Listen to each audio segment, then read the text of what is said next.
Hi there, welcome back to the kitchen. I'm Suze Montgomery, your host. I am a former food professional, cooked for over 40 years, owned restaurants, taught cooking, did catering, and now I just do it for fun. But I also love good food. I will not compromise when it comes to quality of food. It's got to taste great. But there's all kinds of shortcuts you can make these days, and especially in times like this when everybody's cooking out of their pantries and not really, or maybe like you, don't know how to cook. Let's make it easy for you. Let's give you recipes that you can make successful, feed your family, feed yourself, and be easy and fresh and fast. So today we're looking at using a frozen roll. I mean, they sell them in the refrigerated cases at all the grocery stores. This one is interesting. These are frozen dinner rolls. Doesn't matter what brand it is. They just sell them. I think there's how many in here? 36 rolls are in this. They're about $3 or $4.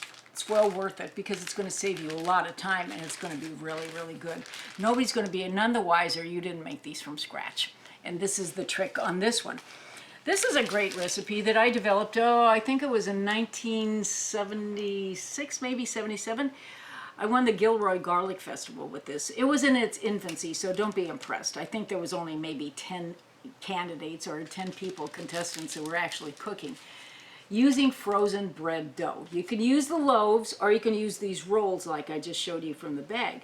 Either one will work in this application really well. I call it vampire bread because it's a garlic bread.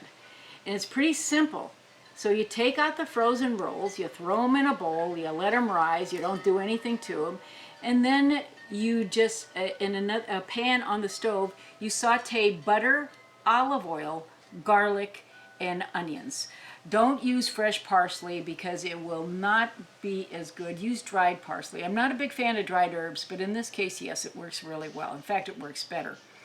But the slurry that you're making out of the onions and the garlic and the olive oil and butter. The olive oil gives it a little lift. The butter gives it the sheen and the taste that you want. You want that unctuous taste, which is a big cooking word, right?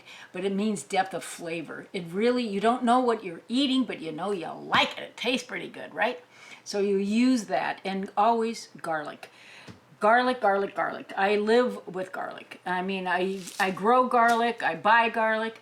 I buy it in peeled whole cloves, which is the easiest way. And by the way, mentioning that, look at one of our earlier videos on this series because there's a way of making chopped garlic that's really simple. You're not going to be sitting there all day with a knife. You buy them fresh cloves in a bag, clean for you. You don't have to do anything and put them in a food processor and chop them up. Not even by hand. It's simple. So buy it garlic like that. And that's what I used in this. Plus, if you get in real close, you can see what I used here. Besides the chopped garlic, I use caramelized garlic. Now, these are the cloves that I was talking about.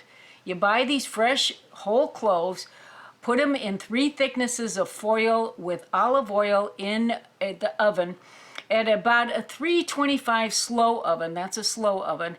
And you cook them for about an hour. Your house will smell great, and these are caramelized, which gives it a different taste, by the way. It's almost a nutty taste. It's not a real strong garlicky taste. The really spark, or maybe the real sharp taste, cooks out. So these are in here beside the chopped garlic, and you can see the cloves here, the dried parsley here, the onion slices here, and they caramelize together in the oven. Now here's how I make this. In my mom's old bundt pan. You can tell it's old because of the color. But I think these are retro. I think they're coming back. But this was my mom's old bundt pan. Remember these guys? I think Nordic Ware or somebody like that made these things. And you need bundt pans. Everybody was making bundt pans. In fact, I think in town here we have a business that just sells nothing but bundt cakes. I mean, how hard is this? You throw a bunch of crap in the bowl and you throw it in the oven. I mean, is this hard? Really not. A cake mix, a box of dried pudding mix, that's another show, but I'll show you how to do that too. But also this bread goes in there. This is simple. It's really impressive when you bring it to the table like a dinner party or the family. And what you do with this is you just take it and break it apart. You pull it apart, the rolls come off easily because these are all stacked. You can, like I said, make it in a loaf as well, and a loaf will work just as well. So you put them in a pan, you let them rise, that's the end of it. You pull it apart, you throw it in a bundt pan, garlic, onion, olive oil, butter, dried parsley. That's it. I mean, how hard is this? Even the simplest of cooks can pull this one off. And it looks impressive, but it tastes even better. So this is vampire bread, a new way of eating garlic bread. Enjoy! Manja!